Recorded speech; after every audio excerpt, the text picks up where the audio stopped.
کہ آپ یہ نہ کریں. اب جب کلیپس ہو گیا سارا کچھ اور نون لیگ کی تھو تھو ہو گئی تو اب دکھانے کے لیے وہ نظر ثانی کی اپیل لے کر گئے ہیں. پہلے یہ سوچئے، اپنے آپ سے سوال کیجئے، یہ عدالتیں خود فیصلے کر سکتی ہیں؟ یہ تو رکھیل ہیں، طوائفیں ہیں. اور جو رکھیل ماہانہ کھاتی ہو اور روزانہ کی عیاشیاں کرتی ہو، وہ آپ کے لیے، عوام کے لیے کوئی فیصلے کرے گا؟ ابھی میرے ایک دوست بتا رہے تھے، یہی بات ہو رہی تھی عدالتوں کی، کہ عدالت نے کوئی اپنے طور پہ فیصلہ تو نہیں کیا ہے، کہ بھاولپور میں ایک ہائی کورٹ کا جج ہے، انہوں نے نام نہیں بتایا، تو میں بھی نام نہیں لوں گا، یقیناً مجھے نام پتہ ہے مگر کنفرم نہیں کیا انہوں نے، کہ اسے ملزموں کا جج کہا جاتا ہے. جو نچلا عملہ ہے وہ کہتا ہے کہ یہ تو ملزموں کا جج ہے، ان سے پیسے کھاتا ہے، ان کے حق میں فیصلے دیتا ہے، نہ یہ عدالت کا جج ہے نہ یہ حکومت کا جج ہے. اور آئے کیسے ہیں یہ جج؟ ابھی اعظم ٹارر نے کوئی بیان دیا ہے نا عمران خان کے حوالے سے، کہ وہ میڈیکل بورڈ دیکھے گا اور اگر ان کی کوئی بیماری سیریس نہیں نکلی تو واپس جیل بھیج دیا جائے گا. اس اعظم ٹارر نے اور وہ ایسن بھون جو کبھی عدالت میں مقدمہ لڑنے نہیں گیا، کھربوں پتی ہے مگر ان کا دلال ہے، ریاست کا اور حکومت دونوں کا. انہوں نے پیسے لے کے جج بھرتی کیے ہیں، اور کسی حکومتی بندے نے کہا کہ یہ سارے سیاسی لوگوں نے جج بھرتی کروائے ہیں پیسے لے کر، اور وہ ان کی مرضی کے بغیر کوئی فیصلہ نہیں دے سکتے. اب یہ بتائیے کہ جس ملک میں بجلی نہ ہو، پانی نہ ہو، روزگار نہ ہو، امن نہ ہو، تحفظ نہ ہو، انصاف نہ ہو، قانون نہ ہو، وہ ریاست کہلانے کے قابل ہے؟ اور سیکیورٹی کے نام پر آپ کو دکھایا جا رہا ہو، بتایا جا رہا ہو کہ آپ کو دیکھیں انڈیا کھا جائے گا. وہ بھائی انڈیا میں جو مظالم ہو رہے ہیں اپنے ہی لوگوں پہ، اگر مسلمانوں پہ ہو رہے ہیں تو اپنے لوگوں پہ بھی تو ہو رہے ہیں. اگر وہ ہمیں کھا جاتا ہے تو ہم پہ کیا فرق پڑے گا؟ مطلب آپ سے زیادہ ظلم کر لے گا وہ. آپ کے تھانوں میں چیرے لگائے جاتے ہیں، اب چیرے کیسے لگتا ہے وہ کسی پولیس والے سے پوچھے گا یا کسی سیاڑے سے پوچھ لیجئے گا، کیونکہ آپ نے تو ایک بات طے کر رکھی ہے کہ آپ نے اس نظام کے خلاف باہر تو نکلنا نہیں ہے، ملک بچانا نہیں ہے، اور اب ملک بچتا نہیں نظر آتا. اور میرا یقین ہے کہ یہ ملک چھوٹا اور پتلا کرنے کا انہوں نے خود فیصلہ کر لیا ہے. ایک پاکستان کے سینئر جرنلسٹ ہیں، میں انہیں بالکل نہیں جانتا مگر انہیں پسند کرتا ہوں، ان کی خبروں کی وجہ سے، ان کی متانت، سنجیدگی کی وجہ سے. زاہد گجکوری نام ہے میرے خیال میں ان کا، پہلے جیو میں ہوتے تھے، اب شاید سما میں ہیں یا کہیں اس طرح کے کسی چینل میں ہے. تو انہوں نے کوئی پوسٹ لگائی بھی تھوڑی دیر پہلے کہ بہت سیریس ایشوز ہیں، اور جو کہا جا رہا ہے، بتایا جا رہا ہے، اچھا اب کچھ نہیں ہے، بڑے ڈیسائسو مومنٹ ہے. اچھا پھر آپ نے یہ بھی سنا ہوگا کہ لوگ کہہ رہے ہیں کہ جی جولائی اگست آخری مہینہ اس حکومت کا، یہ حکومت کلیپس کر گئی ہے. بھئی حکومت کو چھوڑیں، محسن نقوی نے تو کہہ دیا نا کلیپس، نظام کر گیا ہے. اچھا پھر مزے کی بات یہ کہہ کون رہا ہے؟ جو اس نظام کا سب سے بڑا بینیفیشری ہے، جس نے کلیپس کرنے میں اپنا حصہ ڈالا پورا. اب تو بلاول نے بھی کہہ دیا نا، اس کے باپ کا منہ بولا بیٹا ہے نا وہ، اس نے بھی کہہ دیا، ویڈیو میں نے خود دیکھا کہ وہ کہہ رہا ہے کہ محسن بھائی بیچارہ، اسے سیاسی کوئی تجربہ تو ہے نہیں، اس نے اس سے بڑی ٹون تو کوئی نہیں ہو سکتی نا، کہ اسے سیاسی تجربہ تو کوئی بھی نہیں ہے. اب وہ کلیپس کی باتیں کرتا ہے، تو کلیپس کرنے والا کون ہے اور اس کا بینیفیشری کون ہے یہ دیکھا جائے گا نا. اب آپ کو صوبوں کے، بلدیاتی انتخابات کے، انتظامی یونٹ کے ڈرامے دے کر آپ کو کھڑا رکھا ہوا ہے، اور تالیاں بجا رہے ہیں. آپ بھوکے رہ کے، ننگے رہ کے، پیاسے رہ کے، گرمی کی شدت سے مر کے آپ اس انٹرٹین میں لگے ہوئے ہیں کہ سرکس کے اندر مسخرے ناچ رہے ہیں، ہر طرف الٹی سیدھی حرکتیں کر رہے ہیں، اور کوشش کر رہے ہیں کہ جو کنڈ ہو گیا ہے اسے کنٹرول کر لیں، مگر وہ کنڈ اب کنٹرول نہیں ہوگا. اچھا وہ جو اتحاد کیا ہے انہوں نے سعودی عرب اور ترکی سے، اس پر گو کہ مخاصمت ہے, کشیدگی ہے سعودی عرب یو اے ای کے درمیان. جو یو اے ای کے صدر ہیں ان کے ایک سابق ایڈوائزر ہیں, عبداللہ نام ہے میرے خیال میں, اور تجزیہ نگار بھی ہیں بڑے. انہوں نے دلچسپ ترین بیان دیا ہے. انہوں نے کہا کہ حیرت ہوتی ہے کہ پاکستان جیسا ملک, اس کے سیاسی, سماجی اور اکانومی کے پورے بیک گراؤنڈ میں, کہ وہ اپنا ملک تو سنبھال نہیں پا رہے. ان کے یہاں جو حالات ہیں وہ پوری دنیا کو پتہ ہے, وہ دنیا کی سیکیورٹی کریں گے. اچھا, پاکستانی عوام تو بائے کر لیں گے کیونکہ جہالت ہے اور اندھیرا ہے, لائٹ نہیں ہے. اگر لائٹ نہیں ہے تو نیٹ تو ویسا ہی نہیں ہے نا, تو دنیا کے بارے میں تو پتہ ہی نہیں چل کے دے رہا. اور یہ کیا کر رہے ہیں؟ اچھا, ایک بات ذہن میں رکھیں, جو میرے کنٹینیو دیکھنے والے ہیں ان کو خوب پتہ ہے کہ جب نواز شریف کا ٹرائل شروع ہوا تھا عمران خان کے دور میں, بگننگ ڈیز سے نا, وٹ آئی انڈرسٹینڈ, مجھے اب ایگزیکٹلی ڈیٹیں یاد نہیں ہیں, مگر میں نے پروگرام کیا تھا اور میں نے کہا تھا کہ یہ نواز شریف جیسے, میں نواز شریف کو کبھی بھی پسند نہیں کرتا, آپ سب جانتے ہیں, میں اسٹیٹس کو کہ اس کسی مورے کو پسند نہیں کرتا. تو میں نے کہا تھا یہ ریاست اتنی کمزور ہو گئی ہے کہ نواز شریف جیسے لیڈر کو جیل میں نہیں رکھ سکتی. تو پھر آپ نے دیکھا کہ انہیں بھگانا پڑا. جب یہ عمران خان کو لے کر جا رہے تھے اور تیاریاں ہو رہی تھیں, میں نے جب بھی کہا تھا کہ یہ پھر بھی بلنڈر کرنے جا رہے ہیں, یہ عمران خان کو جیل میں نہیں رکھ سکیں گے. یہ جو آج گراؤنڈ پر سارے ایشوز ہیں اس میں عمران کے جیل میں ہونے کی بھی ایک بڑی وجہ ہے. میں پہلے ایک بات اور کہہ دوں, میرا یقین کامل ہے کہ عمران خان کو اگر یہ جیل میں نہ رکھتے اور مقدمے بنانے سے نا, پیشیاں ہونے دیتے, عدالتوں کو فیصلے کرنے دیتے, اسے سیاست کرنے دیتے, وہ اب تک خود کریپس ہو گیا ہوتا. میں پورے یقین سے یہ بات جانتا ہوں. مگر آپ نے اسے نہ صرف بہت بڑا لیڈر بنایا اور اپنے لیے, ریاست کے لیے پورا عذاب بنایا. اچھا, یہ آپ نے بنانا ہوتا ہے کیونکہ آپ کو اللہ تعالیٰ نے عقل تو دی نہیں ہے, بقول فراز کے کہ عقل سے بڑی بھینسیں فیصلے سناتی ہیں. تو آپ فیصلے سنانے کے لیے فیصلہ کرنے سے پہلے سوچنا تو ہوتا ہی نہیں ہے, کیونکہ یہ آپ کا کام ہی نہیں ہے. اب آپ سمجھتے ہیں ہاسپٹل لے جا کے اور ہاسپٹل سے بنی گالا شفٹ کر کے آپ کو سکون مل جائے گا. بالکل بھی نہیں, آپ کو بالکل کوئی قرار نہیں آنا. گراؤنڈ لاکھ کہیں تحریک انصاف کے لوگ کہ کسی نے ہاسپٹل کی طرف نہیں جانا, کسی نے کوئی مظاہرہ نہیں کرنا, کسی نے ملنے کی آرزو نہیں کرنی. مگر کب تک روکیں گے آپ, کتنا روکیں گے آپ؟ جو لوگوں کے ذہنوں میں سودا سما گیا ہے اور جو اس اسٹیبلشمنٹ سے نفرت اور جو اس حکومت سے بیزاری ہے, وہ لوگوں کو رکنے نہیں دے گی. خاص کر جب بنی گالا لے جائیں گے اس کے بعد تو ناممکن ہو جائے گا. میں آج آپ کو راستہ بھی بتاؤں گا کہ واحد راستہ کیا بچا ہے, مگر جانے کیوں مجھے یہ یقین ہو گیا ہے کہ یہ لوگ اس ملک کو توڑنا چاہتے ہیں. یہ 10 بلین, آج تو وزیر خزانہ نے بھی کنفرم کر دیا نا کہ امریکہ سے $10 بلین مانگے ہیں, وہ یہاں کی کانگریس کی منظوری سے ناممکنات میں سے ہے. اور مڈ ٹرم کے موقع پر ڈونلڈ ٹرمپ یا ریپبلکن حکومت کوئی ایسا رسک نہیں لے گی جس پہ اپوزیشن پارٹی کو کوئی موقع ملے. اور یہ بھی ذہن میں رکھیے گا, یہ جو صوبے یہ پوری کوشش ہے, کیونکہ یہاں منظر بظاہر نظر آ رہا ہے کہ ہاؤس تو چینج ہو ہی جائے گا اور کنٹرول ہو جائے گا ڈیموکریٹ کا.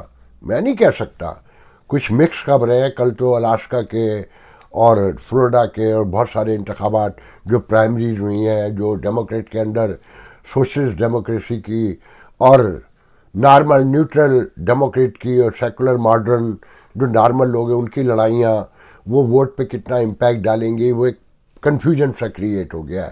ابھی کوئی بات حتمی نہیں کی جا سکتی. اور پھر امیگریشن کے حوالے سے جو لوگ یہاں پریشان ہیں, اس میں تھرڈ ورلڈ کنٹریز کے لوگ ہیں, وہ ووٹ ڈالنے نکلیں گے نہیں نکلیں گے, یہ ایک لمبی کہانی ہے.